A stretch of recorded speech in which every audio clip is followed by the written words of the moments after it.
It's really exciting to have you all in this room. We have a very exciting group of candidates for the 1st Assembly District. My name is Bruce Ross. I'm a school board member here at Reading School District. Actually, Sequoia School is one of our schools.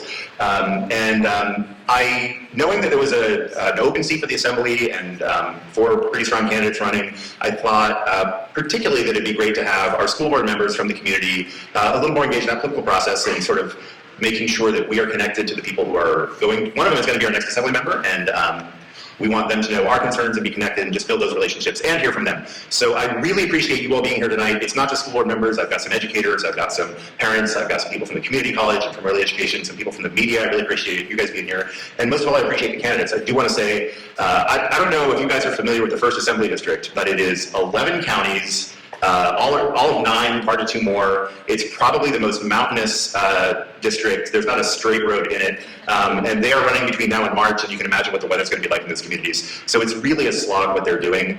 There's nearly 100 different school districts, just for perspective, that they're going to be representing, whoever wins will be representing. So I appreciate the work that they're doing in terms of just wanting to make a difference and represent your communities, and I want to say that sincerely. So with that, you're not here to hear me talk, you're here to hear them talk. And let's start with introductions. Let's just start at my immediate left with Tanessa Audet. Good evening, my name is, should we stand for these things? As you like. Okay. Hi everybody, my name is Tanessa Audet. I am the mayor here in Reading. I have been working for the last 8 years doing political campaigns. My degree is in political science, so I'm one of those weird people that actually enjoys the process and the science of politics and how we interact with government. And for the last 4.5 years, I have worked in the state senate. I'm a district representative, so I have been working throughout this district and these 11 counties for the last 4.5 years. I'm on the city council. I'm now this year serving as your mayor. And my education background, for context, is that I have 3 beautiful teenagers. One is in college, one's in high school, one's in junior high. My father is an educator. He is a health teacher. He's retired now. And I have another aunt that is a teacher who's also an administrator, and an uncle who is a teacher. So people have been telling me what's right and what's wrong for a very long time, and telling me what to do for even longer. But education runs in our family. Teaching is really important to me. I teach God and Government at Bethel School of Ministry, so it's really important as a lifelong learner, which I believe that I am, to always be learning, always be growing, always be getting input and feedback is what makes us all better. So I'm so glad to see you all here tonight on this topic, and I look forward to your questions. Hi, thank you so much for coordinating this and having us tonight. Education is a big part of my heart and part of my everyday. I'm from Modoc County. I currently work as the Safety and Communications Specialist at Modoc County Office of Education. I ran the County Office of Emergency Services for almost 5 years, and before that I was a teacher. So this is my everyday. It's something I'm very passionate about, so I'm very excited to have an education forum. I grew up in Siskiyou in Shasta County and live in Modoc County for the last 18 years. My husband and I have 2 great boys. One's a freshman in college, one's a sophomore in high school. We run a farm, the county's only pumpkin patch, and we raise hay and cattle. I put myself through college. I was the first person in my family to go to school. I actually attended Shasta, and then got my bachelor's in ag science education at Chico State, and then my master's in leadership and management. I am new to politics, but not with working with government. I've worked with every level of government and emergency services, so I'm excited to share my knowledge and background in education, and I hope that as a teacher, a former teacher, a current teacher, I currently teach a public safety class at Modoc High School. That's a career pathway for our local emergency services. I was president of the school board for New Day Academy, now Shasta View Academy. This actually has most of the students here. And as a very involved parent, that I can earn your vote tonight. My name is Heather Hadwick. What's your name? Heather Hadwick. Sorry, next up is Melissa Hunt. Hi, my name is Melissa Hunt, and I was born at Mercy Hospital many moons ago. I am born and raised in Shasta County, have lived here all my life, aside from my years in college, which were in LA. And then when I was done with LA, I am a former educator. I have a master's degree in education, a BA in early childhood education. I taught in first grade in the LA area, Bellflower, if you're familiar with it. And then I moved up here and Went to Simpson for my teaching credentials and my master's degree in education. And I did some student teaching in Manzanita. Did you know that? I forgot to mention that. Yeah, a long time ago, Manzanita School. Anyway, worked most of the time in Lassen View or the Enterprise School District. And then taught 4th grade at a private school here in Reading, Country Christian School, Little Country Churches School. Had a great time. But I'm not the personality to do 32 years in a classroom. I totally want to move forward. I am that lifelong learner as well. I love to learn and proceed and find out more stuff. And now, after leaving there and doing a few other jobs, I'm a realtor now, and I love it. I am also on the Anderson City Council. When I was growing up, we lived in Igo, small rural community. I was a miner, Igo miners. And then we moved up to Lakehead. I was a Canyon, God, what was I, we're Canyon, that was when Canyon was open. It's not even open anymore. And then we moved to Cottonwood to be country people instead of owning a campground in Lakehead. And grew up West Cottonwood, a little bit of Anderson, and then I was put into private school as well because my sister was having a great time in public school, if you know what I mean. So, anyway, I love kids, that whole idea, the whole everything, the process of the family, the unit, the teaching, all that stuff is in my blood. And I am very excited that Bruce put this together tonight. Thank you so much. I like that. Lakehead, small community. Cottonwood, small community. I love small towns. Anderson, aside from LA, Anderson is a small town. I am on the city council. I'm a vice mayor right now. I was the mayor in 2015 and 20 during COVID. Was that a crazy time? Well, we're still dealing with some of it, aren't we? Anyway, love my time as a servant. And I am a servant. I see myself as a servant, and that's what I do it for. It's nothing to do about Melissa. It's about service to my community. And when you're born and raised here, you love this place. And you want to make sure to see it thrive, and I want to be a part of that. Thank you, Melissa Hunt. And next up, last but not least, is Mark Mazzano. Thank you, Bruce. Thanks for doing this. And thank you all for coming out tonight. My name is Mark Mazzano. I'm a retired California Highway Patrol Sergeant where I did 29 years. Spent some of my time in Sacramento creating the traffic safety programs that you all are familiar with, Click It or Ticket, 55 Alive. Those are the programs that we took in the schools to educate our young drivers to prevent them from getting into some serious accidents. I've been on the city council in Reading for 3 years. It's a 4-year commitment. I'm in my last year. I was the vice mayor last year. I'm back to a regular councilman, and I work that job full time. I'm convinced that Sacramento's broken. We need to get rid of Gavin Newsom, and it shows. It shows in our schools. Our scores are down in both English and math. It's not because of the teachers. It's because of the funding that we're missing. And the teachers, we're in short supply. And so what we need to do is, as I often say, as I said tonight earlier, teachers in my book are overworked and underpaid. When I taught traffic school for 8 hours a day, I go home and collapse. Because you have to be up all the time when you're in that classroom with those kids. And if you respect them, they respect you. I've coached baseball from T-ball all the way to the collegiate level. I was the head golf coach at Simpson University. So I've been around the kids. I know how they think most of the time. And so your support tonight, I hope to get your vote. My name is Mark Mazzano. All right, thank you very much all. We're going to start with some questions. We also have some that we have, and then we also have some questions from the audience. I want to add, if you are on the live stream and you're watching, that's awesome, and we would love to get questions from you. You can actually text them to us, and that number is going to be 530-229-3769. If you can, let us know where you're texting from, and that'd be great. Bruce, repeat that number again? That was a 530-229-3769. So if you're listening from we're going to get it if you can fit it in. So let's just start with a big picture question. In your view, what's the highest priority shortcoming in the education system that could be addressed at the state level? What would you fix? And let's start with Heather and then rotate that way. Up to you. Okay. Last time we stood and sat and it was really busy. So that is a really hard question to put into one answer. I think mental health is a huge problem and something that we're not focused on enough. I think the state is trying. They finally have some funding for it in our community schools programs.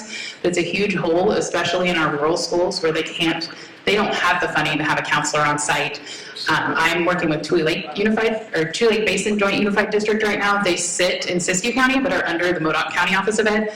And so they have to get services based on addresses. So they have to look up where the student lives to know which public health or which behavioral health to call, or social services, whatever that is. And so it just makes it really hard. They're over an hour and a half away on either side. So I think mental health is something that we have to deal with. We have more trauma kids in schools than ever. As a previous trauma kid, I have a heart for that, and I really want to make that one of my priorities. Bruce, is this focused on education or on overall? The schools, yeah, education. Okay, so for schools, education as a whole, budget, and it just came out, he leaked it out initially, well, he being Gavin Newsom. He leaked it out this week so he could kind of feel what needs to be changed, how we're going to meet the deficit, that type of thing. But by golly, we need education, we need a budget for education. We need more for our teachers. And I'm sorry, but this has been a lifelong thing. Teachers are never paid enough. Mental health is another thing. We need mental health facilities. This is also one of my solutions for the homeless. How do we deal with homeless in our communities? Mental health is part of it. It's multifaceted, but mental health. And the other one is shortage of teachers. I'm giving him a signal.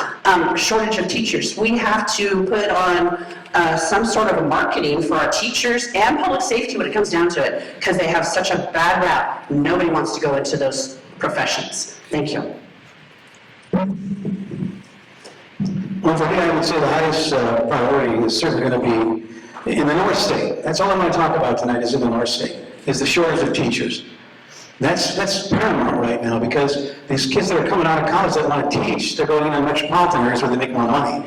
The rural schools suffer because they don't have the tax base that the metropolitan area has. So they're always struggling for money. But I think the number one priority is the teachers. And I think what's really going to impact them now is this $20 minimum wage at McDonald's. Because like in their special needs classes, the student aides that they have to have in those classrooms aren't making $20 an hour. They're making 16 or 17, and they're going to leave, and they're going to go to McDonald's. And that's going to hurt our children. And so I think that's probably my top priority, is to focus on finding a way to bring teachers into the rural communities. We have to incentivize it for them. If it means giving them a low interest loan so they can have housing in the community, then that's what I want to do. So much to choose from. I think with anything as complex and dynamic as our education system, there's not going to be one thing that's going to fix everything, but I do think if systematically we created competition in education, and then I think we'd probably be able to solve a lot of issues. So I would say school choice, that aspect adding in, we guarantee a free education, but it doesn't always have to be, as Senator Grove said, at a government building. So I think if the money followed the kids, I think if we had some competition in this area, it would elevate everyone. So struggling schools don't have to be struggling. If they're not going to work, if the way that they've been structured doesn't work, a charter school, private schools, I think the cream would rise to the top if we actually created an environment where we were competitive for great teachers and we could increase what they were paid, because there are plenty of private schools and charter schools that are doing really well. We obviously control some aspects of public school, but I think it would even increase their productivity as well if there was more competition in the field. Thank you. Moving on, thank you. There's been a lot of talk in the media and at school board meetings lately about parents' rights. Do you believe California today has the right balance in allowing parents to shape their children's education? And if not, what would you change? Let's start with Melissa Hunt. Parents' rights. Parents' rights is a big subject, and you know what? For whatever reason, there's a lot of talk about a child making their own choices. And we know that as we train our children in our home, they can't make the right choices all the time. They need that guidance. That's why they are placed in our care. So parents' rights, they need to be involved. Slowly but surely, I have learned over the years, I haven't learned it, but over the years, slowly but surely, things have been chipped away from parents, that there's just different things that we have done, they chip away from our rights, and pretty soon you don't have any rights. And they have chipped away from parents' rights and taken them away and given all the say to the child. And parents need to be involved, and I will fight for parents' rights. I couldn't agree more, but I think it starts in the classroom with the teacher and the relationship that they develop with their students. If they have good relationships, the students love the teachers, and the teachers care for the kids, and the parents tend to stay out of the way. You know, up here in the North State, when I lived in Mount Shasta, you couldn't find a parking space near the grade school up there if there was a function going on at night, because you had 100% parent participation coming into that school. And that's what we have up here in the North State with our small schools. The parents are involved. They do take a role in their child's education, and that's important. That's important because they want the best for their child. And what we're experiencing right now, certainly in the metropolitan areas, is math and English. We're falling behind. The pandemic did that, and it was Gavin Newsom. And that's what's causing our shortage with teachers, is a lot of them have left the profession during the pandemic.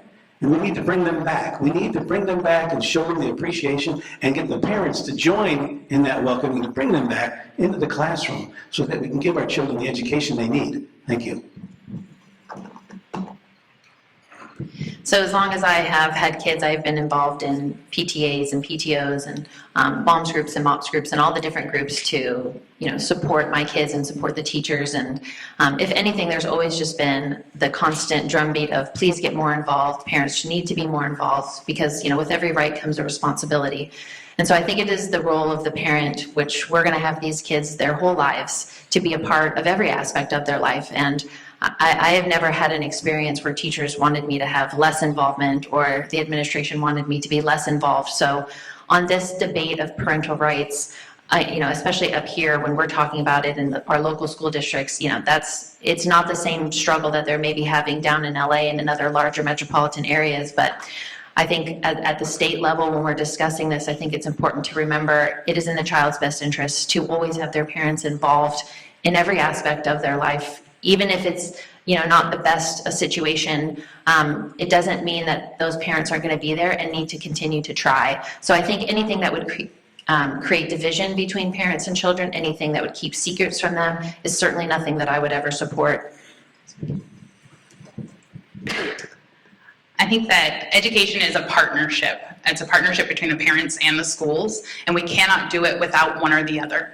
I fully back parental rights. Parents should be the ultimate voice for their children. They should advocate for them and be the loudest voice in the room. And we have to stand up to some of these mandates that are coming down because the state needs to hear it. They need to hear that parent voice and they need to listen.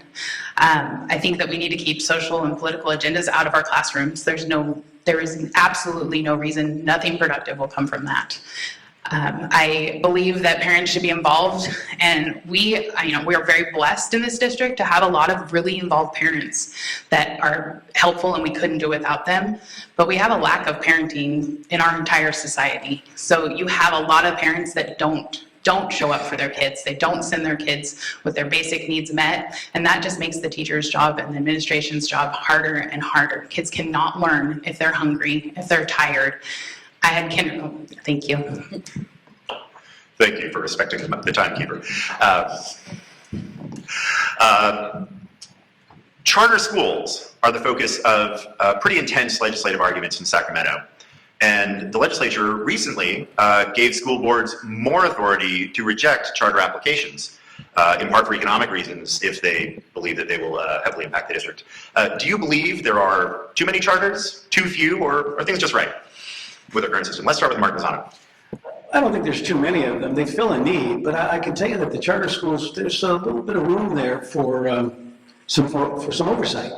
I think one of the main differences in a charter school from a public school, and they are public schools, don't get me wrong, but I'm talking about the general public school, like say Shasta High School. The charter school, as my understanding, doesn't have to take an individual that's handicapped with a mental disability. If that's not true, then somebody gave me bad information. And that just makes it harder on the charter school, okay? That makes it harder on them because the teachers that have to work in those classrooms that are underfunded because there's no substitute in there or student aid to help that teacher. So they fill a niche. They do, they have a curriculum, but they're governed by the state of California, but the funding is a little different. And they're getting a little more than some of the other rural schools in the communities, and that's unfortunate. I think that depending on the community, the mix is going to be different. Charter schools play a great role. They're another option. They diversify your options for schools, especially for public schools. My kids go to a charter school. We've gone to many different public schools. They've gone to private schools, and they are now in a charter school, and it's been a great fit for us. No child is the same. They're different. They learn different. And so I think it's important in a community that we actually support as much choices as possible. So I served as the president of a charter school of the school board for almost 5 years for New Day Academy. It's a homeschool-based program, and now they do have sites and over 500 students. Charter schools serve a great gap in our education system, and they give kids options because every child learns differently. A lot of charter schools have great programs that public schools aren't able to fit in. They can be more tailored to specific interests like STEM schools or art schools or project-based learning. And our kids all deserve to be in an environment that fits their learning style and makes them succeed. That should be our main focus for education in California, is to make every child shine the way they should be able to and have the skills to be a productive adult. That's what we're going for. We want productive citizens. Ditto. I completely agree with both of these ladies. Charter schools are filling a need in our communities, and if there is a reason or something needs to be attended to in a local public school, if they've got a charter school, they've got a choice, and that they can go there. So I agree with the fact that it causes a bit of competition. So if there's some things that need to be attended to, it is pressure on that public school to shine like the charter school. Charter schools do, whether it's technology focused or art focused or agriculture focused, they fill a need, and I like the idea. And I think that right now, does there need to be more? I think that it's not a matter of needing to be more. If there were more, great. If there were less, I think it's great. It's healthy right now, and there's room for more. Thank you very much. Shifting just a little bit, before people are in school, children, they're even younger children, First Five funding for early childhood services in California is funded through a voter-enacted tobacco tax. But as smoking declines, which most people think is a good thing, the money available is shrinking. How would you look at alternatives to maintain these services if you think they should be maintained? And I think we're starting on Tanessa. Well, before we say that tobacco is eliminated, I think we're a good distance from that. So I think the reason that we're funding that is because we know that if you can catch things early for children, the chances of them actually growing out of that are much greater. My son was on an IEP. They caught it when he was 3, and we were able to get him ready for school by kindergarten, and that was here locally. So it's really important that you catch those things. I have a daughter who did TK. It was such a great experience for her. So, I don't think that the funding is absolutely going to dry up now because of the tobacco. Not everybody's giving up smoking, and they're just learning new ways to inhale nicotine. But I do think it's important to recognize the results that they're having from it. So in any debate when it comes to education, we have to be talking about the things that are working. And we have a lot of funding that goes towards education when we need to look at those programs that actually really set them up for success. And when it comes to those things within the First Five, it really does set them up for more success, the more investments we're able to make with them. So I also serve as the Tobacco Use Prevention Education Coordinator in Modoc County, so I'm going to try to not talk about tobacco use too much, but we have a vaping epidemic in our rural counties, so I really don't think the tobacco industry is going anywhere. However, First Five funding seems to be the first thing the governor likes to cut. And we need those earlier interventions for our children. It's been proven time and time again if we can get into those households, because it's not just support for those kids, it's support for the parents, often young parents that don't have the parenting skills. They go in and give them resources, they connect them. First Five is often that hub for the community that's setting them up with every resource they need to be successful parents, which then makes them successful students and makes teachers happy and their job easier. And then we're producing the adults that we want in our society. I think that First Five should always be funded. Those interventions are huge, and we have to get in there with these parents as early as possible. Knowing how Sacramento works, my first question would be, who brought forward the fact that we're going to lose funding through tobacco tax? First of all, I don't necessarily support tobacco, period. Yes, there is totally a vaping pandemic, epidemic problem throughout the nation when it comes down to it. And when it also comes down to it, First Five is so needed within the parents. They need that mentoring process. This is a vital program, and it's very important that we keep it funded. It's an excellent program, but as our children grow up, there's less use of tobacco products, so their sales are going to drop, and that means we're going to lose money, period. And if you look at today's newspaper, Gavin Newsom is cutting the budget by $8.5 million, and he's taking it from climate, housing, and education. He's also taking $30 million from child welfare and child crisis intervention programs. That's what's going to hurt us. First Five will survive. It's just going to be reduced a little bit as far as funding goes, and that's unfortunate because it does fill a need in the communities with some of the kids that are most need. Thank you. On the other end of the life arc, kids hopefully graduate and head out into the world. Our rural communities in our state suffer some serious workforce shortages. How would you work with high schools and community colleges to improve job skills for today's workplace? And let's start with Heather Hadwick. I actually do this every day. When I was at the sheriff's office, I started a public safety elective program with our high school because we were short-staffed. We needed to grow our own for dispatch and corrections especially. Those positions are entry level. We pay them to train.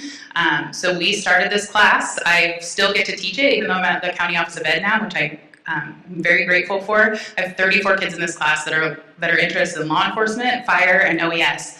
We have hired many of them in our county and sent them off to other counties, Shasta, Lassen, and Siskiyou. So I think we have to make those partnerships in our schools, and we need to connect with our experts. We have speakers come in all the time. Today it was CHP coming in and telling them about one of our local officers that gave Justin Bieber a ticket and was all over the news. But it connects with young people, and then they can see their path, because everybody's path into public safety is different, and they need to know it's possible, because most of the time they just don't know how to get there, so we need to make those connections for them.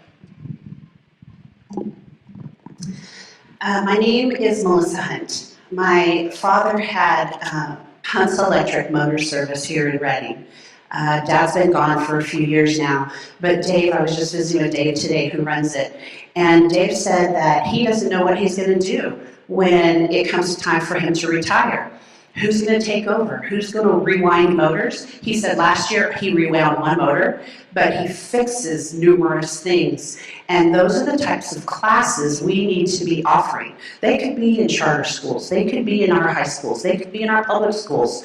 I think we need to bring back more of the shop classes type of classes everything's not going to be technology for the rest of our lives. That's all there is to it. We need to, there's an amazing teacher in Anderson for our FFA at Anderson High School. And he is teaching our country kids how to farm and do all those kinds of things. We need to bring back those kinds of classes, mechanical, engineering, to serve that need in our communities. Thank you. I think you're asking, say that question again, I missed part of it. Special classes? How would you work with high schools and community colleges to improve job skills for today's workplace? Great, thank you. Yeah, when I was in high school, they had a program called Distributed Education. I went to school from 8 to 12, had a half-hour lunch, and then I worked in an auto parts store delivering auto parts for the rest of the day. I did that for 2 years of high school. And it was an excellent opportunity to learn about fiscal management, inventory control, things like that. And so we have a program here at Shasta College where we are teaching different skills to people, because not everybody wants to be a rocket science. I mean, when I was a child, the nun at the school I went to told my mother I wanted to be president. But you didn't get that education in grade school. But you can get that now in our high schools and our junior colleges, because so many people want to learn different things. The building trades have an excellent program right here in Reading to teach individuals the construction trades. You've got the blue-collar jobs that are out there. There's people for those jobs, but if we can provide them that training in high school and then in the junior college, they immediately become a productive member of society, and that's important. And it's important for their well-being and their state of mind. So we have some great examples here locally of collaboration between high schools and our junior college out here, our community college. There's a lot of our high school students that are dual enrolled, so they're actually getting credits, but a lot of them come onto the campus, so it's beginning to be more familiar to them. You know, community colleges are an incredible asset to any community because it's every generation is usually present there, learning, growing, and developing. And so I think there's lots of good programs that we are currently working for the trades that we have locally that are important to our own workforce. So I would say I would continue to collaborate, continue to do what they're doing. The Chamber of Commerce has gotten involved, done, you know, questions with local businesses. What type of workforce are you looking for? The EDC does the same thing. They're constantly checking in with business to find out what it is that, what do you need? What are these emerging industries that are happening? What are the skill sets that you're needing for your workforce? And that's the type of collaboration that I know I do at the city, that I know that these entities are continuing to try, because that's really where we get the ideas that birth that, and our community colleges are an incredible resource to be able to develop those programs. Thank you very much. I think that's that one. Thank you. This one comes from one of my favorite county superintendents in the 1st Assembly District, and also actually reflects a question we had from the audience very closely. If elected, what strategies would you use to learn about the needs within our local school systems that could be addressed by legislation? And I think we are starting with Melissa Hunt. Well, with my education background, I know numerous teachers and administrators as well. As a matter of fact, I just signed up yesterday to be principal for the day through Shasta County School of Ed. So thank you for that opportunity. But it's on where does the rubber meet the road? That's where I'll go to the schools, I'll go to the administrators that I know about, or the people who have made a voice or been a voice. I will go straight to those people. I cannot do this job without it being a team. I need you just as much as you need me. I need your income, sure, I need that too. Input. I need your input on what you need in Sacramento. It's teamwork. And I will come straight to the source, and I ask you to come straight to me as well. Thank you. That's the true way to make a successful outcome of your mission. You have to go to the people that are doing the job. I don't have all the answers. I've never professed to have all the answers, but you have the problem, and most likely you have the solution. And all I ask is that you give me the problem, give me your solution, and then I'll fight for it. And that's really what you have to do in Sacramento, is you have to take the ideas, and that's the problem we have right now in Sacramento, is they think that everything that works down there is going to work here for us, and it just doesn't. It just flat doesn't. We're different up here. We raise our children differently, our workforce is different. We're not a metropolitan area. We don't have buses on every street in our city. So if you go to the people with the issues, the problems, and you say, let's talk about it. Let's figure out a way to rectify this situation. And we can do that because you have the experience. You're the teacher. Just yesterday, I talked with Judy Flores, the superintendent for Shasta County Schools, and I asked her, so what are the 3 biggest issues affecting our education system? And she gave them to me. And then we said that we have to set up another meeting so she can give me her ideas on how we can solve it. And then I'll take that to Sacramento. Repeat question. If elected, what strategies would you use to learn about the needs within our local school systems that could be addressed by legislation? Well, having worked in the legislature, we're constantly sending out staff to different conferences and events. So there's a constant stream of interaction between staff and any of these industries, especially in education. But I would say one of the things that I've seen that's most effective is actually getting the superintendents in front of our legislators, or at least regularly communicating with one another. So I know that there's whether it be a Zoom call or whatever technology is available to us at the time, to kind of get them together to talk about what are the issues that are common, what are unique, what are some best practices that can be used, district by district. There's a lot of really good information, and a lot of times, like all of us, when we get busy, our heads down, we're trying to solve things, but we have people not close by that are doing very similar things that can help us. And so I would say that's one of the strategies that I have seen that works, and I would continue that in office, and always being proactive to actually reach out to them to facilitate those things. So I think being a good elected is based on relationships and building those relationships. And I have a little bit of a leg up being at the County Office of Education because I've already built a lot of those. And I stepped in the classroom 20 years ago into a much different different ideal of what teaching was than what I face today. I think having those relationships will help because I will know some of those people to reach out. I completely have an open door policy. I am not afraid to ask questions, and I want to go to the experts. I want to go to the people on the ground because those people that are closest to the problem are the ones that are going to have the best answers. So I hope that I will get to meet you if I haven't met you already. And I want to find those people in every county because every county is different. Our schools are different, night and day different in this district. And there are so many of them, but I'm already that person that they call when they have issues. So I hope that I can continue that in Sacramento for you. Thank you very much. I think we've all been doing this. Okay. Here's a question that actually comes from a teacher in the community. Do you consider Proposition 98 school funding to be a floor or a ceiling? And we'll start with Mark Manzano. Do you consider Proposition 98 school funding to be a floor or a ceiling? Oh, gosh. Well, I guess it's the floor because I'm going to tell you I'll be right up front with you. I'm transparent. I don't understand that section. Tanessa? That's a good question, actually. Goodness. Well, it currently is a floor because obviously the funding is a lot more than that we use. I think that would depend on the year. It would depend on the budget. It would be great to work within our means of what we actually have allocated for that. I think that would be good, but you know, the needs are ever changing. I don't think we ever anticipated anything like COVID to happen, and you know, reacting and being able to compensate for some of those things happen. So, goodness, I would say, is there like a chair rail that it can be, sort of like in the middle? Yeah, I'm not prepared to say either, but I mean, it is currently a floor. It is definitely, I don't think it's ever been a ceiling, but you know, I would like to stay right around there, hovering. I would hope that we would never put a ceiling on our children and the future of our state and our nation.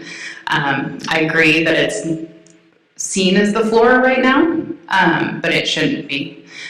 We have stifled our local school boards because they don't have enough funding and support and resources to do their job at many times. And we have to change. We're failing our children, completely failing them. And we have to adapt our education system to today's needs of students, and they've changed, and we haven't kept up. So I hope to fight for that in Sacramento.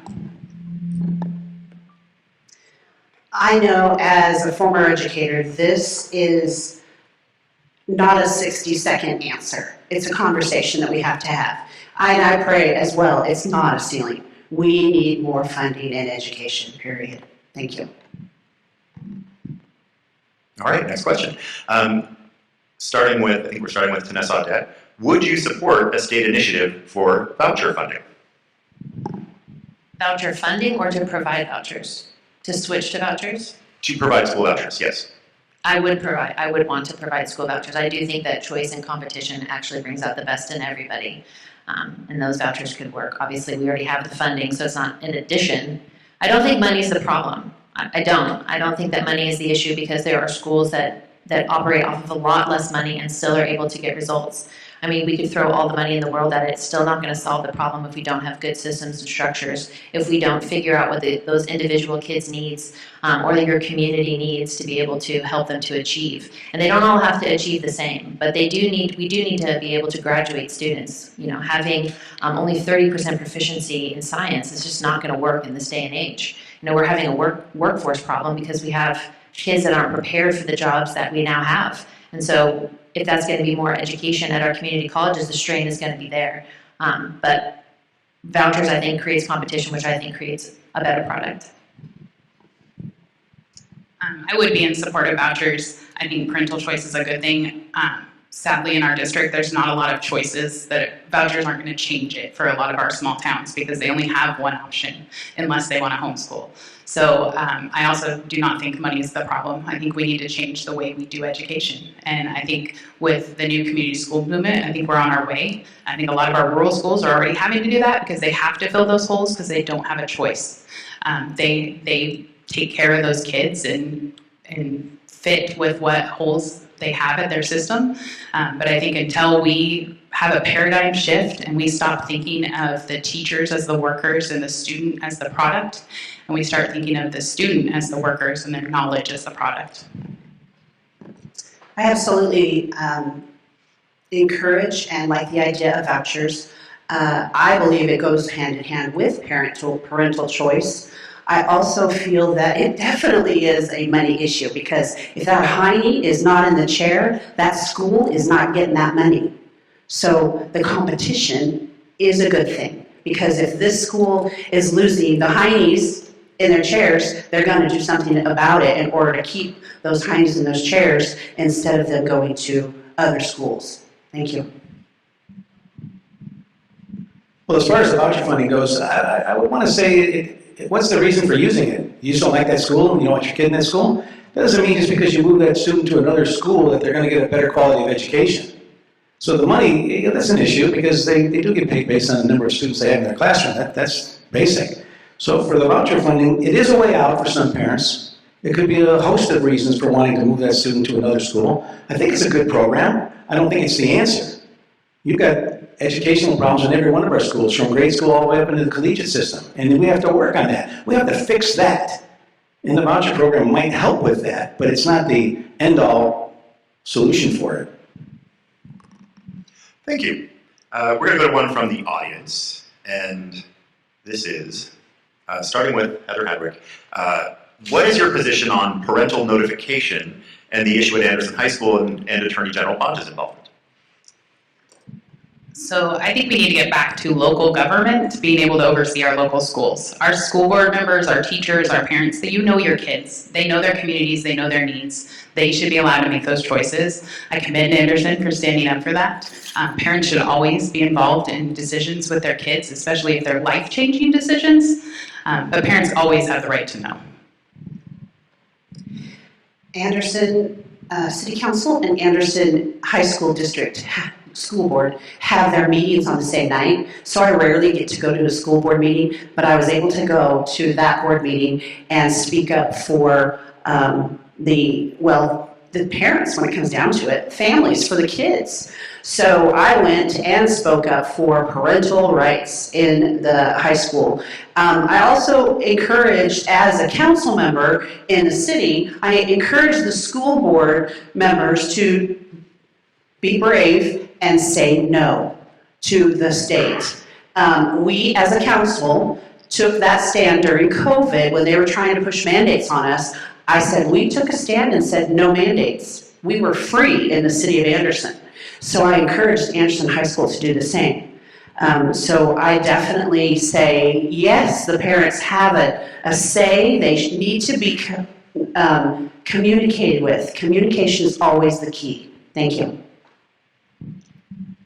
100% parents need to be involved in their education. Schools need to inform the parents.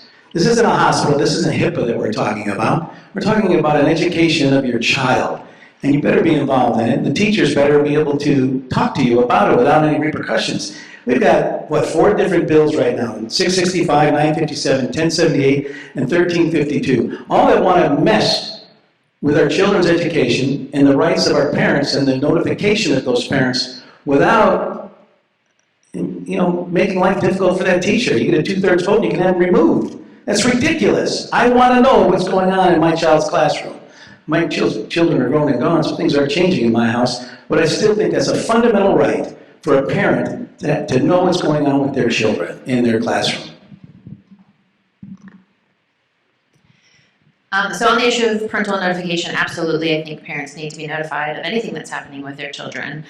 My son is in 8th grade, and if he is 30 seconds late to class, if he's in the classroom but he's not sitting in his seat, I get a notification, I get a text message, and I get an email, and in it says, and you should call our offices to discuss the plan to make sure that he's in his seat the next time. So it's about an expectation. If the children were, I understand this idea that they have rights, and that's fine, I'm fine with that, but along with rights comes responsibilities, and they are not responsible for what happens in their lives, I am. And so I do want to know as a parent what's happening with my child, even if I don't agree. I mean, I don't agree with the grades that they get all the time, and I get very upset about that, but I am still notified. I still have to know. I still have that check-in between the school and myself of how they're doing, what's going on with them. There hasn't been a generation ever that thought that their parents understood them, or that their parents, especially high schoolers, agree with everything, but that doesn't mean that we actually sever that relationship with secrets and without notifying us of what's happening. So it's just too important. Thank you. Let's see, we'll be starting with Melissa Hunt. This is another question from the audience. And I will add one more time, if you are on the live stream and you're watching and you want to text us a question, that number is 530-229-3769. We might be able to get one in still. So again, starting with Melissa Hunt. With the rising involvement, this is from the audience, not from me, but with the rising involvement of extremist groups like Moms for Liberty and school boards, how will you protect and support public education and the rights of all children at school? So they are yelling because they want, Mothers of Liberty, because they want to know what's going on in the classroom. So what's an easy solution to that? The communication. We've already talked about this evening a few times. There needs to be, I don't know what the deal is about secrecy. Everything's secret. Everything, they've got rights. I'm sorry, but they're children. They cannot make decisions, good quality decisions for their life at that young age. So I would not necessarily call them extremists. They are concerned. And if they're concerned, start communicating, start talking, open a discussion, and find out what is going on. How do you feel? How can I help you? Or what can we do to solve this issue? Communication. There just needs to be no assumptions. Don't assume, oh, they're extremists because, oh, they want communication. No, it's just communicate. Talk with them. Open up discussions. It's really about having a conversation. The schools have to follow rules. The rules are made by the school board. And if you don't like the rules, then get involved with your school board and see if you can convince 5 of the people on the board, or 4 of the people, or however many you have in your particular board, to change things. Parents have a right to do that. They have a right to question what's going on. But in some cases, some of the rules that these schools today are following are mandated by the state. And there again, you get local government in Sacramento screwing with what we're doing up here in the North State. That's Gavin Newsom, once again, letting people up there try to dictate to us what we do. You know, up here, the kids in school, they're learning different things. Heather's got a son that's in college on a shooting scholarship. I mean, you don't have that in Sacramento or San Francisco, but they've got it up here. So let the people that create the rules be creating them locally, and then we'll follow those locally. Put that conversation together with those people, and we can get along, and we can make things better for our children. That's really what we all want. We want more for our children. We want their lives to be better. We want them to learn from our mistakes. And we can help them do that through education. So I've been working in politics for a little while now, and I feel like part of the problem is that when people have different opinions than us, we use language like they're extreme, or they're crazy or insane or evil, and I think that's half the problem. Listen, we have a difference of opinion.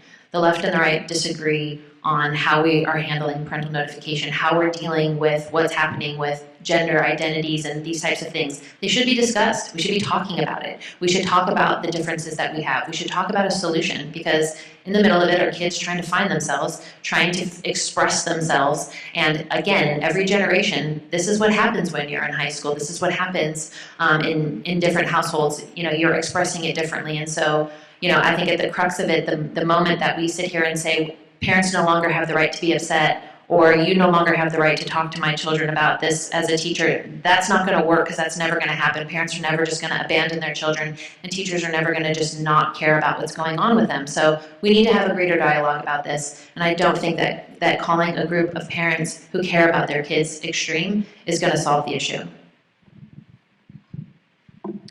I also hate that word. Often passionate people that are frustrated get lumped into that. Everybody deserves for their voice to be heard, and that's the beauty of America. I think having an open door policy will be the best way to protect the rights of our children. I will never stop fighting for our kids. I've stood up to the state before. I do not co-parent with the government, and I will stand up in Sacramento. I think that, you have to learn both sides. We have to be able to sit down and talk and be adults and be the adult in the situation for our kids and lead them. And so I think learning everything from every side and every angle, and then weighing out what's best for kids. That's where we should always be. What is best for our kids? Thank you. Next up, I think we're going to be starting with Mark Mazzano. What can you tell us about community schools, and do you think they will help? What can you tell us about community schools, and do you think they will help? Well, I certainly think they would help because they relate to what's going on in their general area, their sphere of influence, certainly within their community. They identified issues that we have in Shasta or Reading that we don't have in Quincy. And so if they are able to get around that and work with each other to make things better for them, I think it's a great idea.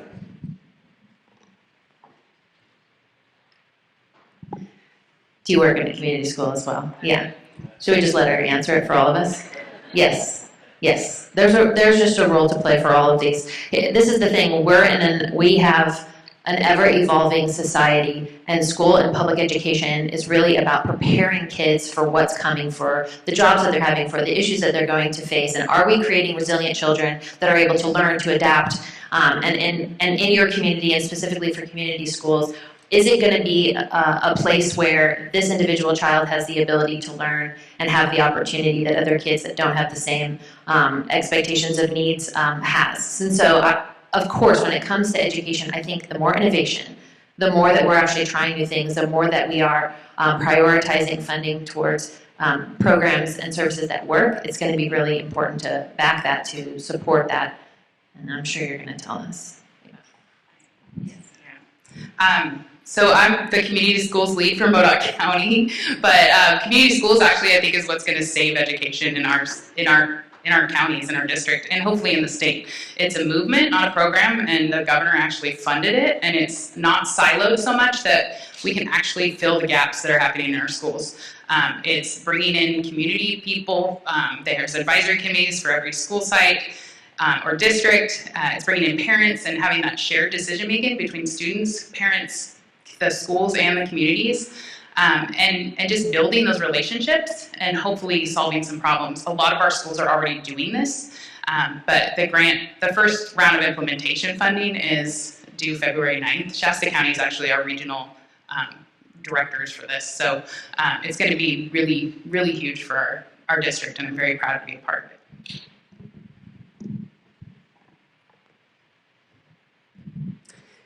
Community schools is what we spoke about earlier, is meeting the need at times of what is going on in our communities. We need some trade schools. We need those community schools or any of our schools to bring back the trades. Is it a new thing? No, it's not a new thing, but it is needed to be met. It's a need that needs to be met. Just like I talked about with Hunt's Electric Motors.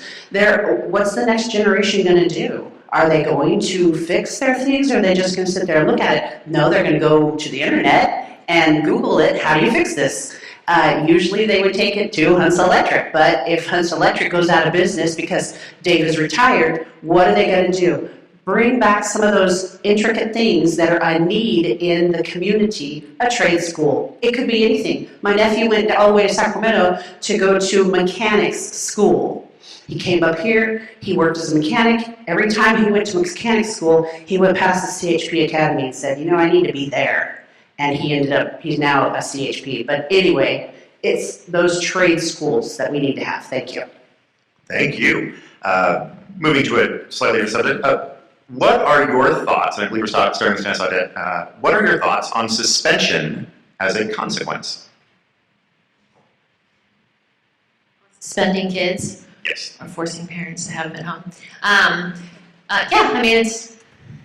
I'm sure that there's going to be better consequences that we can think of, but the fact of the matter is that there has to be some consequences to action, and in society, when you break the rules, when you break the social contract, you can be removed from your environment. So that happens as adults, teaching kids that can happen when they're in school in a controlled environment, at home, where they can, do work from home or whatever it is that they're going to do during their suspension, whatever the parents deem is I've never been suspended, but I may have a brother or two that was suspended, and there was a lot of raking of leaves, and I'm pretty sure a painting project that wasn't necessary at both grandparents' houses. But yeah, I mean, that is really how society works. If you can't work within the social contract, you will get removed. You will, at some point and at some stage that does happen. So I do think it's a good lesson for them to learn.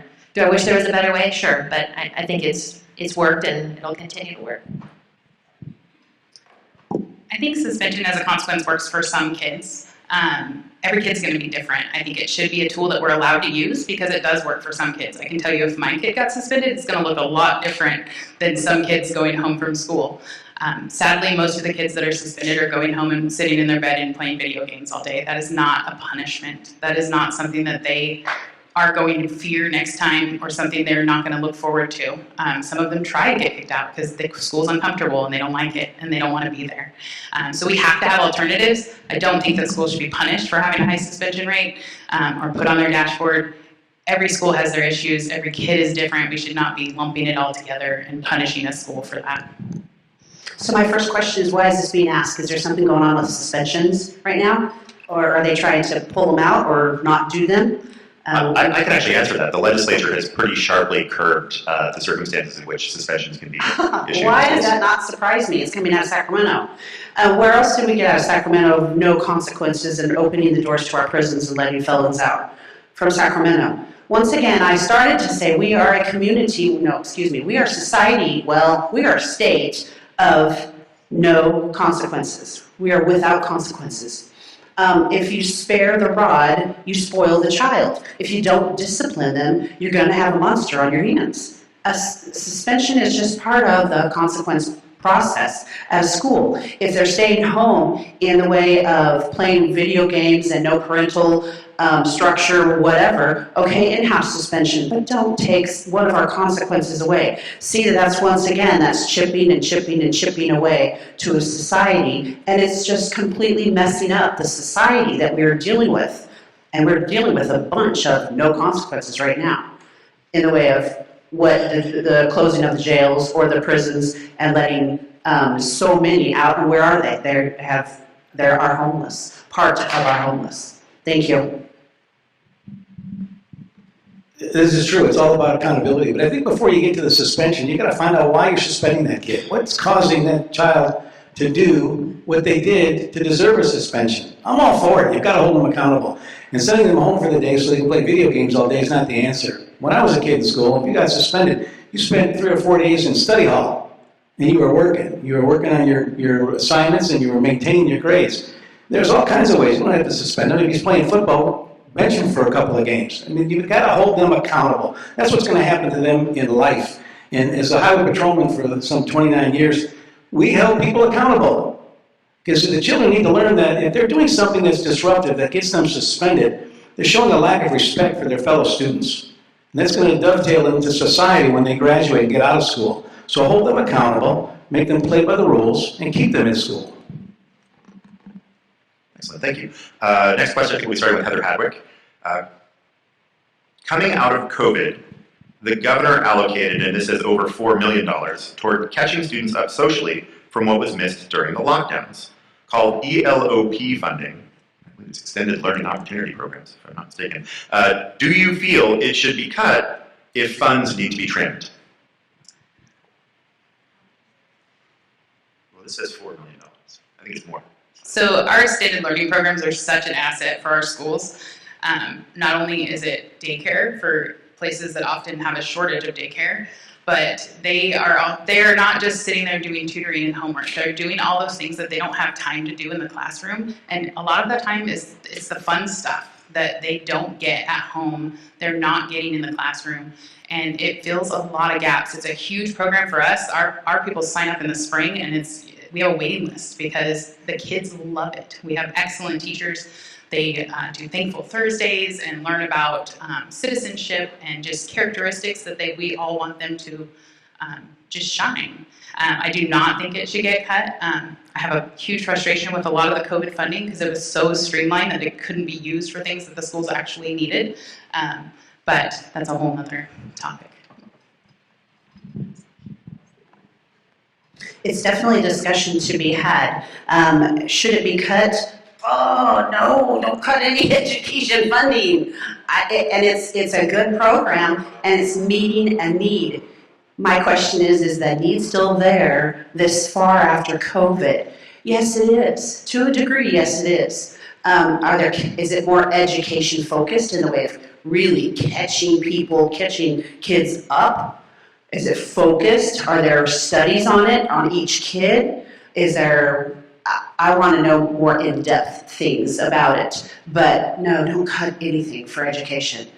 I know that's a broad statement, but these are good programs, and if they want to cut it, well, where are they going to put the money? Keep it in education, but something to the effect of maybe an after-school program.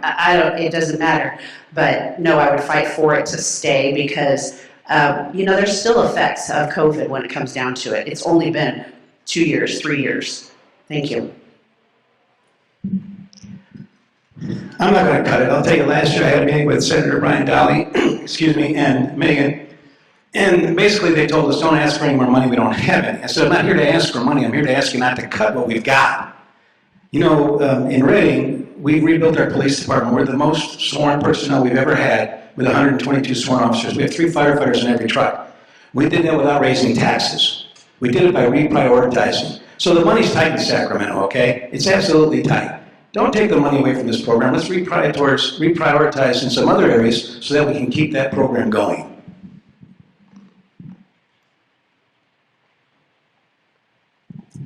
Well, I have nieces and nephews down in Southern California. We're up here in Northern California. I've been all throughout this district. It's 28,000 square miles. I've put about 20,000 miles on my car. We've gone and visited in a lot of these very rural districts. I've done the reading inside the classrooms, the principals for a day. Needs are different all throughout this district and all throughout California. So $4 million for gaps in learning is certainly not a real budget. But different places need different allocations. And so I think when you have a program that's, funded across the board, those things never have the impact that we want. You end up having people that don't need it, having program funding, and they don't actually use it. And so I think for some of the counties, some of the districts, some of the schools, I think funding like this could be good. But if it worked really well, it would get put into the budget. It doesn't have to be COVID related. It doesn't have to be this specific program. But the idea that we would have gap learning, that we would have extended learning opportunities, that's just a good idea. Not everybody learns at the same pace. Not everybody has the same circumstances going on during the year as they do in the summer, and you don't want those gaps in learning to continue. So something that even having school that goes year round and not having these huge gaps in the summer, when you have actual performance issues, sometimes it's time to think about going year round so that we're not actually taking these big chunks out. Thank you. Next question. It's a yes or no question, but feel free to elaborate if you like. And I think we're starting with Melissa. Do you support the right of unions to collective bargaining? Collective what? Collective bargaining. Say it again. Do you support the right of unions to collective bargaining? Yes, definitely. Period. Yes, I do.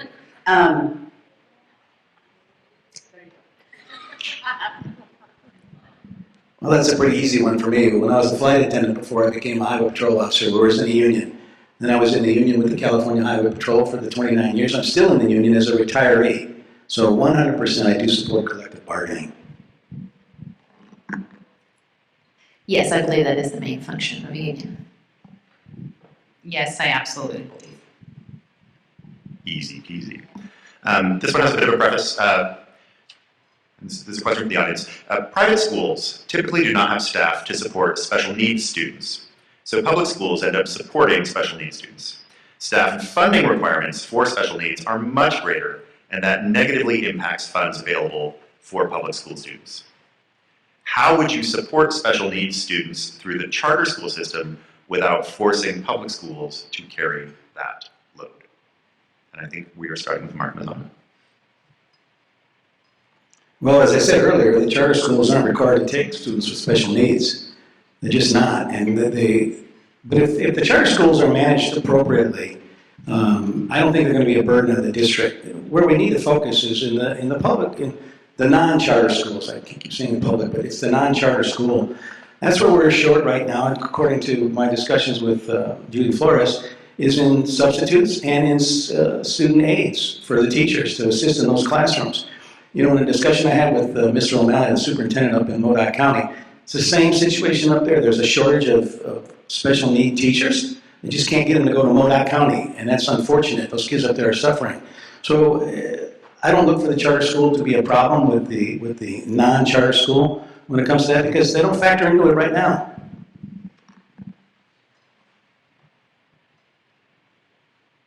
A very long question.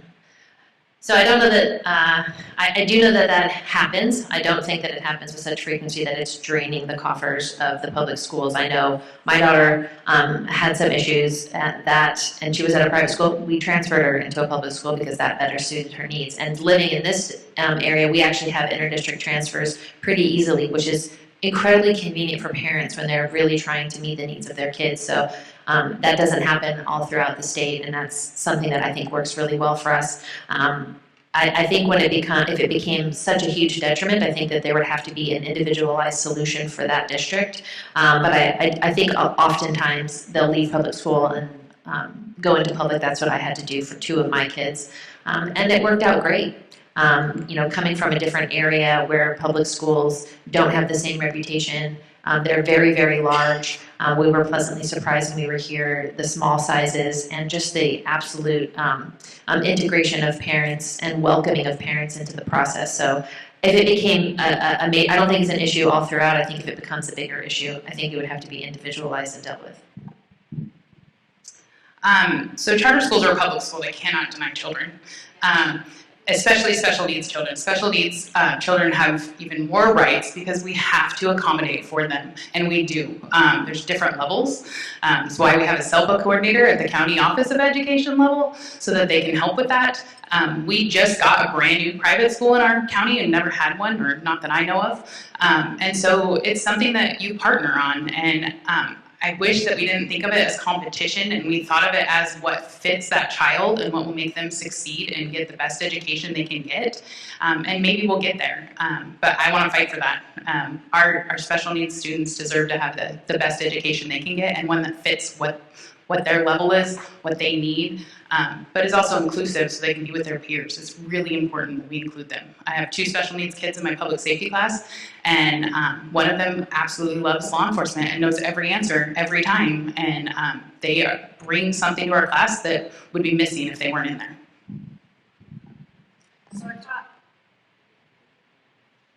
So I've taught in both private and public schools, and as the teachers, we're going to go after everything we can to meet the needs of that child. In the public school, yes, and then we've got, you know, special ed classes. In a private school, you are on your own for the most part, at least the ones I taught at, and you're going to find and suck anything and everything out of your community to meet the needs of your child. So when it comes to a parent, if, yes, you cannot deny, but is that school got the things that your child needs? Are they able to meet those needs? No. So then go to the next school and keep searching, parents. This would be for the parents. So keep searching and find that place, that niche. There was an amazing special ed class at Lassen View when I was there, and it was amazing. And that's what I would look for personally. I don't care what school it would be. I'd look for that class for that kid, for my kid. Thank you. Thank you. And I think we're circling back to starting with Nessa. This is a question from the audience. What legislation would you create to make transgender and LGBTQ students not feel ostracized? Why stop there? I mean, every high schooler feels ostracized half the time. I would say I transferred schools and I felt like an outsider for a very long time. I don't know that you can legislate making other people feel any kind of way. I think there's a danger in assuming that we can mandate people to feel, we can mandate people to accept, we're going to mandate people to do things that we want them to do.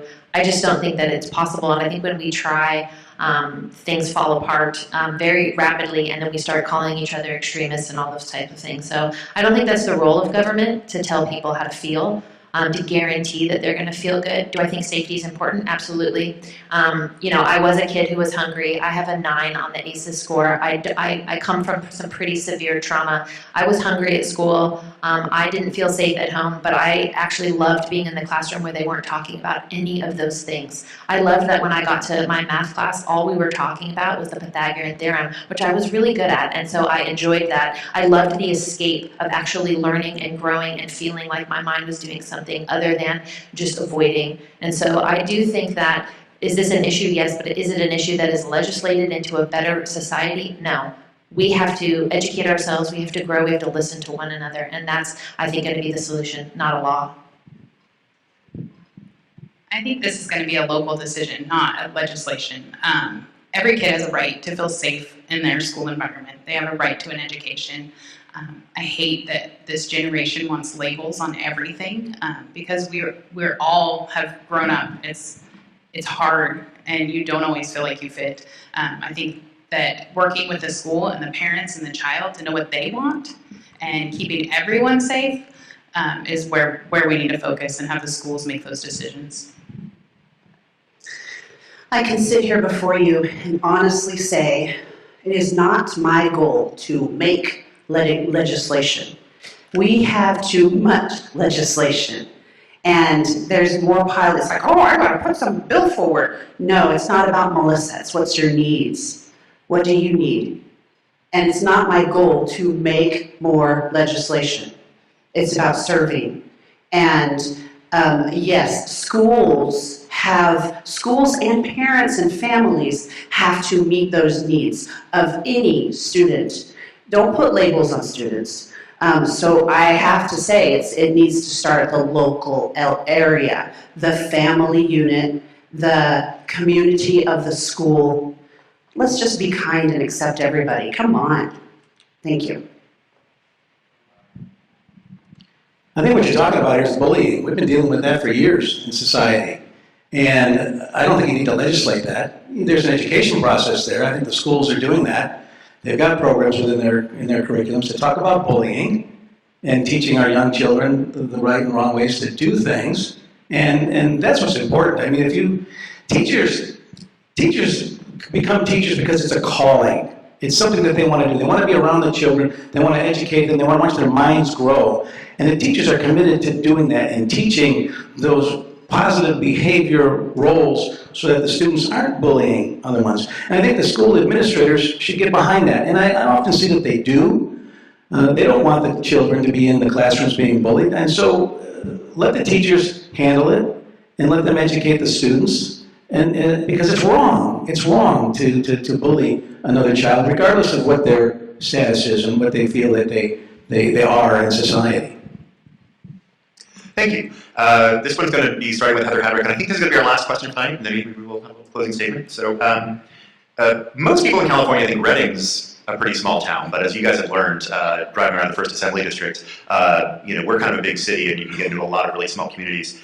It's a reality that it can be difficult to provide a robust education program in very, very small schools. How would you address the needs of students in our most rural communities? So I am one of those rural kids. My high school had 100 kids in it. I had 18 kids in my class. We really relied on foreign exchange students so that we could boost up our numbers back in the 90s. I think partnering with our communities, you have to. That's why I offer the public safety class, is because it offers one more elective that they don't have to hire another teacher for. Bringing people in from the community that are experts on things, and offering those partnerships that also, like this class, gives law enforcement a chance to make a good relationship with kids. It gives firefighters a chance to come in and try to recruit. And we're lucky that we have a CAL FIRE training camp right near our town. Those kind of partnerships are something that can really help those rural schools. But I think also funding. Often those schools are based on numbers, and numbers do not compete or keep up with inflation, unfortunately, and the funding numbers need to be stable for rural schools. We have one school that's just fighting to keep open, but they're trying. They're offering more online classes. They're tapping into online junior colleges, because we don't have junior colleges in a lot of our counties in our district. So I think it's going to be creating those partnerships. How would you address the needs of students in our most rural communities where small schools have a hard time providing a full program sometimes? As a legislator, I would want to go, I'm visiting those rural communities. I lived in rural communities. I know what it's like. I go, we're not in Reading. Lakehead, not in Reading. Cottonwood, definitely more people in Cottonwood, but the partnership is, yes, it's all part of it. You know the old saying, it takes a village to raise a child? It really does. It takes a village. Let's bring in the fireman. Let's bring in the police officer. Let's bring in the baker and show those trades so those children, those kids can, if they want to go off to college, great, but then they want to come home. We want them to come back. Or if they stay there, they can still be a productive citizen of the community. So partnerships and communication. Thank you.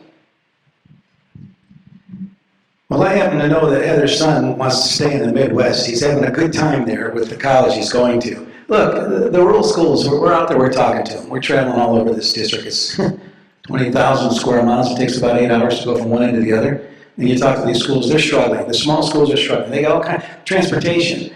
That's a big part of their budget for the simple reason that those kids live a long way from the school. When I'm up in Alturas and I'm talking to the teachers up there, O'Malley turned down $2 million for school buses, for electric school buses. He said, they won't make it over the hill into Cedarville. I don't need electric buses up here. I need more money to hire teachers and get these kids involved.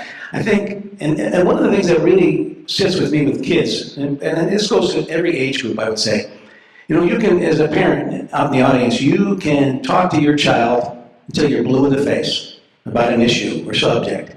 But yet when they hear from somebody that's actually living it, like a policeman or a fireman or a doctor or a nurse, pick any profession you want, they listen. It might not be their chosen profession when they're done, but at least they're listening. It's a different voice giving them basically the same message. And we need to do that in our rural schools. There's opportunities there. Some of these rural school kids have great opportunities in agriculture, in science, and let's make that happen for them. Let's put together the community, put together a partnership, and bring in the subject matter experts that we need to make those kids live their dreams. So one of the biggest needs is that we don't have internet access in a lot of our rural communities. So that's one of those things that's going to be really important. So there's partnerships, RCRC, CSAC, there's lots of different organizations that are working on behalf of rural communities that are identifying needs, identifying gaps, and working on programs to actually bring to these rural communities the resources, the needs to fill in these gaps so that these kids aren't at a disadvantage. They want, if you're living in a rural community, you want to live there. You want to have your land, you want to grow not just your crops and your cattle, but you want to grow your kids in that environment. And so they shouldn't be penalized by not having the access of education that other students are afforded throughout the state. So there are organizations really doing a lot towards that, and so I would continue to work with them. Obviously being connected to the schools, to the superintendents, visiting, tours, all that kind of stuff is very important to really understand and have a full grasp so that in Sacramento, I'm arguing, I'm persuading, I'm making sure that we're articulating the needs and the uniqueness of our district. Thank you very much. You guys talked out, or do you want to do a closing statement? All right. Melissa Hunt, let's start with you. Let's just do a closing statement. You got a minute each. First of all, thank you so much for the invitation of coming to this. This is great for education especially. We've got to stay focused on education. And I am your candidate that's been born and raised here. That's all there is to it. I'm a hometown girl, and there's different things that have taken place in our communities where I'm passionate about. I love this place. I've never lived in Reading, but I've grown up in Reading. And I can get easily sentimental about this place. I love Shasta County, I love Reading. And I have served on the city council in Anderson, and if you drive through Anderson and you drive through Reading, you will see two different cities. When I got onto the city council, I infiltrated, unbeknownst to me, the Good Old Boys Club. And I served well, we continue to serve, and by golly, we've turned that city over to a family-focused, safe city. And you can drive through our streets and see the difference. We have a safe and thriving city. That is, I've stayed there long enough to infiltrate, to change, to just embrace the city, and we have changed it. I've served with excellence, and I want you to think about what's the history. What's the history of all these candidates up here? What have they done? Thank you. I appreciate your support and your vote. In March, don't forget, it's March this year. It kind of sucks with the, I guess I should say that. It sucks with the outer communities, and they're full of snow. Can they see our political signs in the snow in the winter? I'm not really sure. I think that's a discussion we have to have in the way of having our primary in June. Anyway, just my 2 cents. Anyway, thank you. Love to hear from you. Grab a card and back. Thank you, Bruce. So I would say that my experience, my leadership is a proven track record. I would say that I exceed that of all my competitors for the simple reason that I'm older than they are. So I've lived a lot longer and done a lot more things. In my career with the Highway Patrol, I've supervised as many as 100 individuals when I was the acting field operations lieutenant here in Redding. I moved to the North State in 1999. I've been here living in this community, both here and in Mount Shasta, since then. I would say that when I went to Sacramento and I managed a $5 million budget, I can bring those skills with me to the small towns of this district and assist them. One of the things I'd like to do when I'm elected is I'm looking to hire a grant coordinator because some of the small towns in our district don't have that capability. And I'm going to tell you right now, the 3 years that I've been on the council, the city of Redding has an excellent record when it comes to getting grants for funding for a variety of programs. So I would say that's a leadership skill that I can bring to the assembly. There's also the idea that when you work in Sacramento, you're going to be a super minority. Well, it's all about having a conversation. It's all about getting along with the other side. And you have to remember that as elected official, I'm a Republican, but you have to represent both sides. You have to represent both sides. And if you keep that in mind, I will tell you, it's much like when I was out on patrol, and if I stopped you and wrote you a ticket for speeding, people would say to me, well, I don't know why, but thank you. And I go, hey, it's okay. I'm sure you did this 3 times earlier today. You just got caught this time. Don't buy a lottery ticket. And just do a better job. Take care of the people around you and don't take advantage of them. And that's what I would do in Sacramento. And if I can't get them to see it my way in Sacramento, then I'll bring you with me, and we'll write letters, and we'll make phone calls, and we'll use the court of the people to get them to see it our way. Thank you. Thank you very much, Bruce. So again, I'm Tanessa Audet. Thank you so much for being here. When I got into the whole campaigning and political world, I was pretty optimistic. I would say that most people call me aggressively optimistic. I really do think that anything is possible. I really do think that you can have terrible circumstances, but if you come up with really good solutions, just about anything is possible. And so I have been coming from a difficult background, there's got to be a way. And if you work hard enough and if you can communicate and articulate yourself, you can figure out something, at least the next step. And so when I got into this race, it was because I knew that I knew that this district needed to go the next step, that we need to take all of the things that make us unique, make us amazing, and be able to articulate that at the Capitol. Instead of being defensive for where we are and how we're different than the rest of the state, I think we need to go on the offense of what works here. We have great examples throughout our district of things that actually work, communities that come together to be stronger and to have solutions to problems. And I think that's what I will bring with me to the Capitol, is not just the attitude of anything is possible, that there are no enemies, there is no other side, there's just which solution is going to work best, and to properly look at, to examine what has worked, what hasn't worked, without, worrying about who is in charge of that. It's really time that we actually turn the page and start just moving towards things that are going to work, because all of us want the same things. We want our kids to do well. We want our communities to do well. We want to be able to go to the grocery store and not, freak out when the grocery bill is astronomical. We want solutions to those problems. And so I can guarantee for you that I will always listen to you, always sit down and have that dialogue, listen to what your ideas are, figure out best practices, and argue those at the Capitol. Because even if we don't win every single argument, we need to make the argument.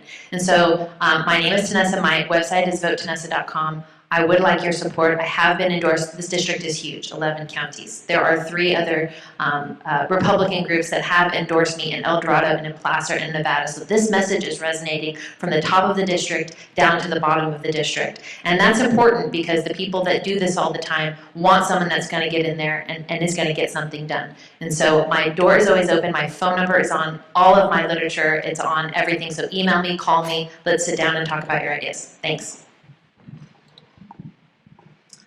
I'm obviously passionate about education. It's my background in emergency preparedness. I think that what makes me different is I'm not a one issue candidate. My experience makes me effective. I'm known for building relationships and getting things done, not just talking about them. And I want to do that in Sacramento. I have a resume of a lifetime of public service, and I think this is just another way to do that. Senator Brian Daly and Assemblymember Megan Daly have both endorsed me.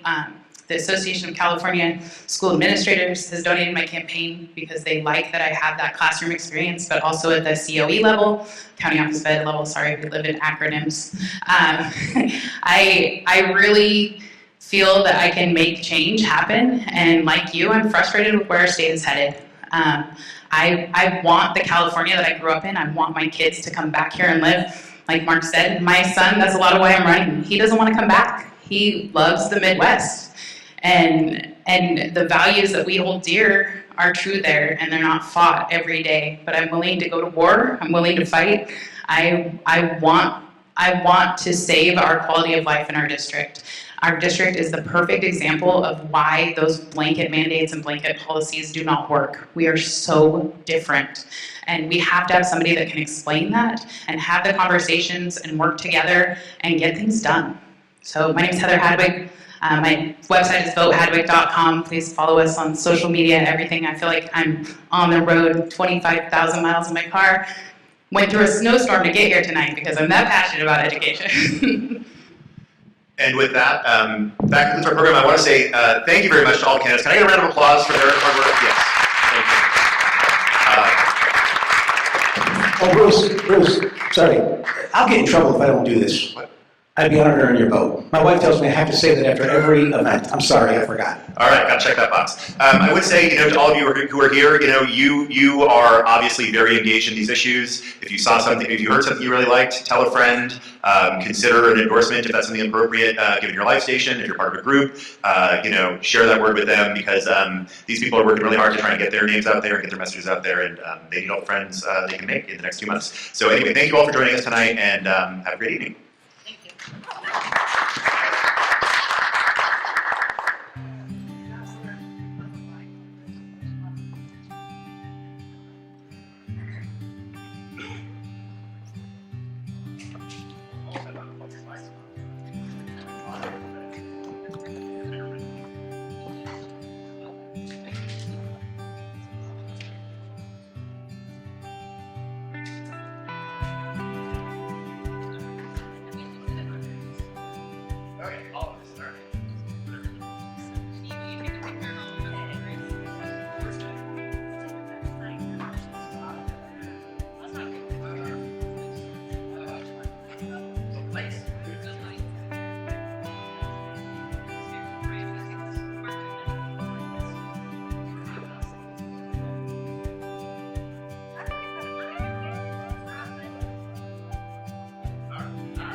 They want to.